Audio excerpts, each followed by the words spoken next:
She died in the upstairs bedroom by the light of the evening star that shone through the plate glass window from over Leamington Spa. Beside her, the lonely crochet lay patiently and unstirred, but the fingers that would have worked it were dead as the spoken word. And Nurse came in with the tea things, breast high mid the stands and chairs. But Nurse was alone with her own little soul, and the things were alone with theirs. She bolted the big ground window. She let the blinds unroll. She set a match to the mantel. She covered the fire with coal. And tea, she said in a tiny voice. Wake up, it's nearly 5. Oh, chintzy, chintzy cheeriness, half dead and half alive. Do you know that the stucco is peeling? Do you know that the heart will stop? From those yellow Italianate arches, do you hear the plaster drop? Nurse looked at the silent bedstead, at the grey, decaying face, as the calm of a Leamington evening drifted into the place. She moved the table of bottles away from the bed to the wall, and tiptoeing gently over the stairs, turned down the gas in the hall.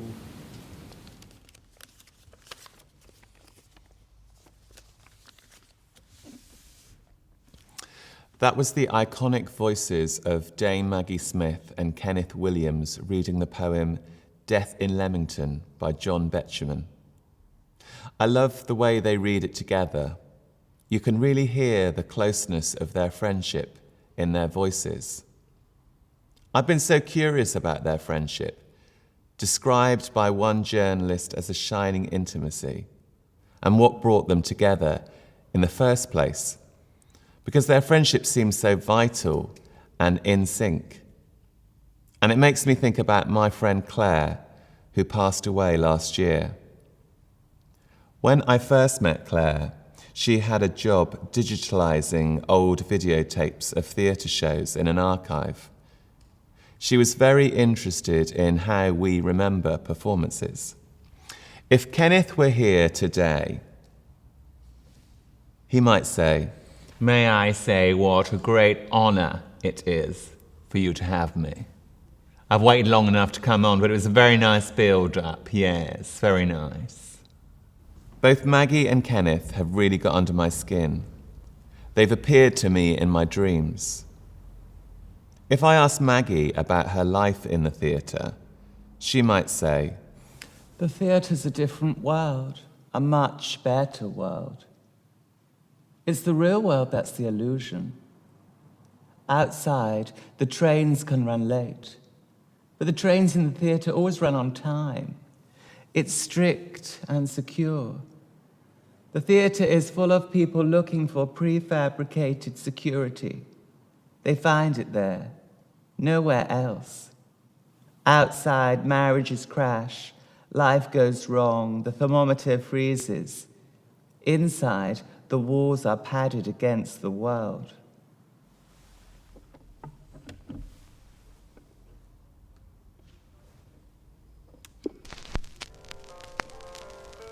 I'm never shy on stage, always shy off it. I've been performing in theatres for over 20 years. And then all of a sudden, because of this global pandemic, I couldn't do it anymore. Everything stopped. It seemed to happen overnight. So, alone in my flat, I've summoned up the spirit of Kenneth Williams, who's always been something of an inspiration to me. I love his camp dry humour. It just dethrones seriousness. And of course, his twin soul, Maggie Smith, who eggs him on. I've been watching their films, reading their books and biographies and diaries to keep me occupied during lockdown, and in the hope that these dreamlike appearances might tell me what to do now that the show has stopped and the theatres have closed. Music has always been a great solace to me. My tastes have always been something towards the funereal. I love the dirge like in music. I love things like requiem masses.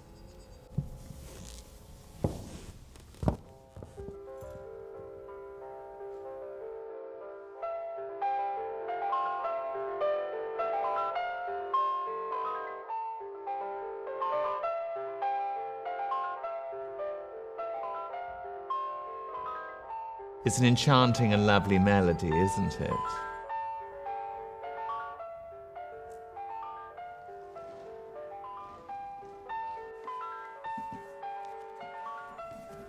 Dinner after the show with Mags. She's an extraordinary cat, and indeed her eye makeup is positively feline. I love her urchin quality and her gangling red hair and her poppy eyes. And she can fold her arms in such a way that they just disappear.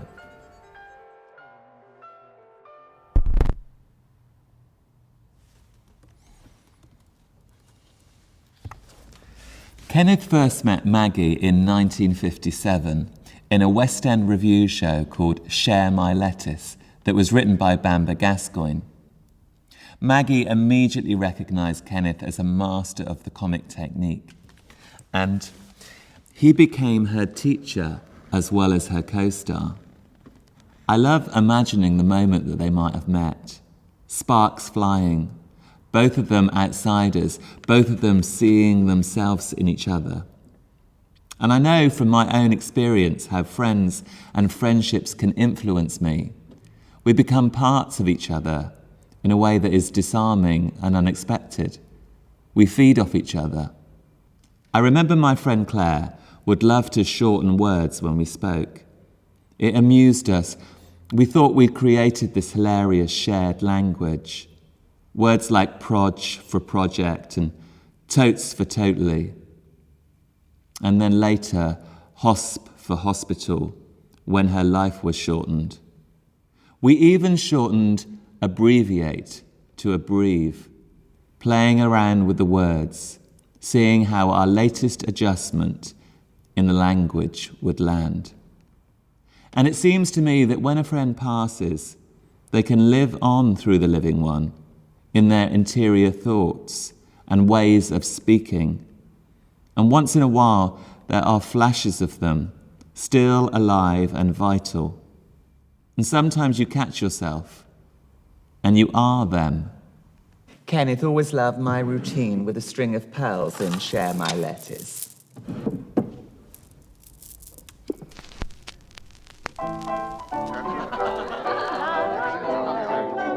I'm so glad you could all come to my I'm so glad you could all come to my party. But I'm afraid I can't remember everybody's name. I can't remember my own. So if you wouldn't think it frightfully hard, I thought we might play some party games. I can't stand party games. Absolutely. Think of a number not over nor under some 20 or 30 or so. Yeah. Divide it by 4, add no less than a score, and take off the high from the low. Oh. And when you have come to the end of your sum, you must pass on the slip to a friend. We will make it our base for a hunt or a chase, for mimes and charades without end. What fun! Well, I must go and see the others. Here's a pencil and pad, and you won't find it bad. These are games that we all of us know. Pass them on as you write them, so ad infinitum. It's just party games that make a good party go. I'm going to go at this one. I think I've done it rather well. What do you think? Oh, I wish you'd join in, for you don't have to win to make it exciting, you know. And so, just to prove it, see how they all love it. It's just party games that make a good party go. Make parties go. Make parties go. Yes, and I think we ought to be going too, but thank you so much for a lovely party. It's been a wonderful Yes, party. it really has. Bye. Goodbye. Bye-bye. It's just party games that make a good party go.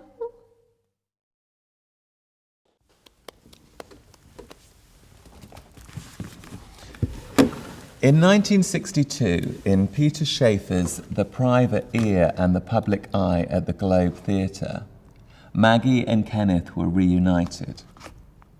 It prompted Terence Rattigan to hail Williams as the funniest man in England.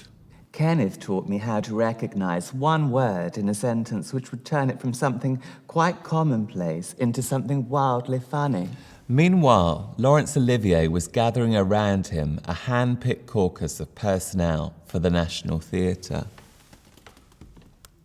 Maggie, played an electrifying Desdemona to Laurence Olivier's blackface Othello. I mean, can you imagine? Sources say she was in danger of upstaging him. Well, Larry used to say that we had a merry war between us, which is a line from Much Ado. He turned on me once, but that's okay. It was right. He wanted me to do various parts at the National, parts that I thought were ludicrous, and I think I told him as much. I mean, the thing that he really wanted, and I just knew that I couldn't, was Skin of Her Teeth, which Vivien Leigh had made enormously successful, and I thought was just ridiculous.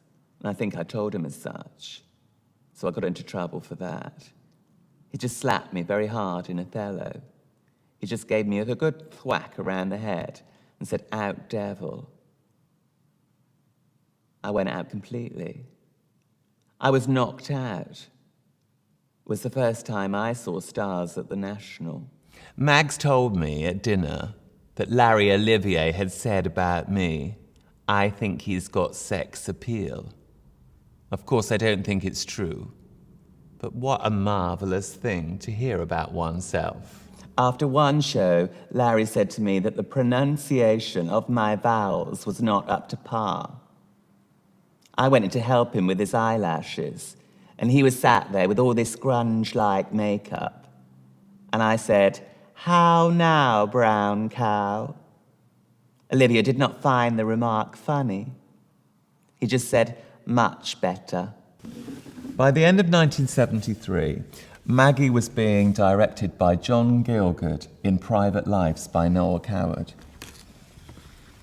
Gielgud said she was a dream girl to rehearse with, fanatical about rehearsals, always full of new touches and ideas that Gielgud couldn't decide which idea best to choose.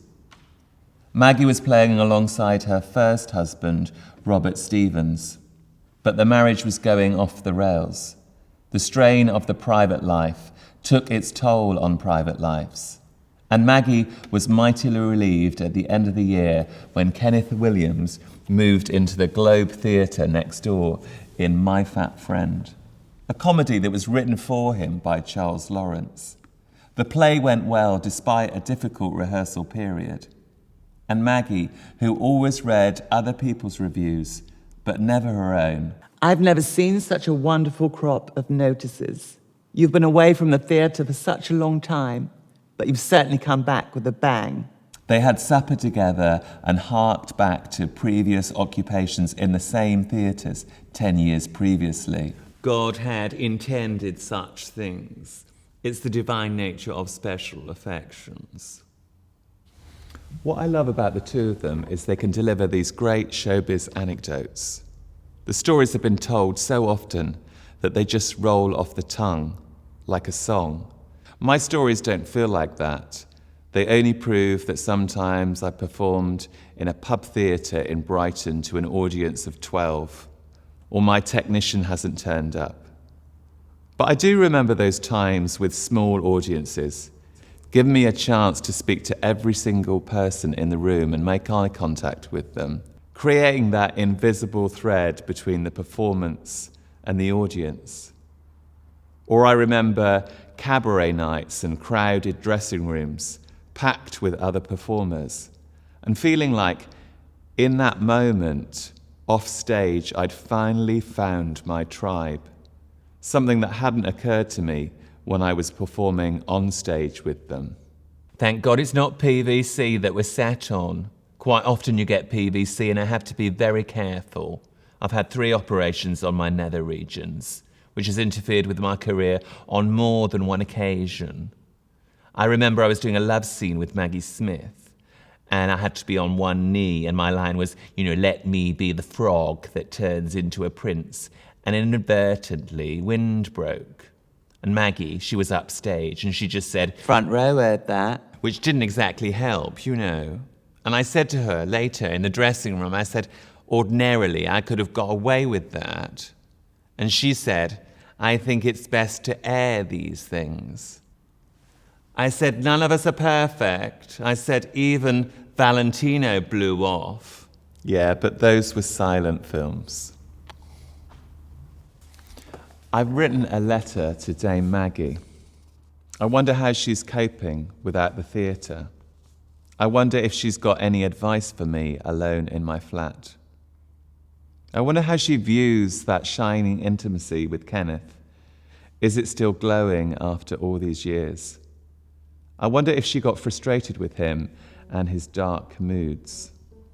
I'm still walking through the city, dragging my loneliness with me, putting on a front, whistling in the dark, and it's getting darker and darker and darker. Kenneth lived as a repressed gay man, scared of physical intimacy with other men. It must have been a great comfort to have a friend like Maggie. His favourite medium was the radio because he could just turn up and do a one-off performance. In the theatre, he had to keep it fresh every night, and he was reported to go off character on occasion. Gordon rang. We went to see Maggie in her play. Oh, she's marvellous in it. You really should go. We went to see her afterwards in the dressing room, and we had quite a talk. She said, "You never go to the theatre anymore." And then she said that she remembered it was your birthday. Gordon said, "Oh, you really should go and see the play." But I've no interest in the theatre. I really haven't. It's just become a toy theatre that one has outgrown. Kenneth's last words, the last entry in his diary is, "What's the bloody point?"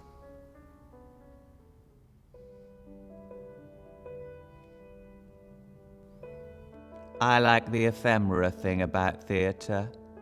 Every performance is like a ghost and then it's gone.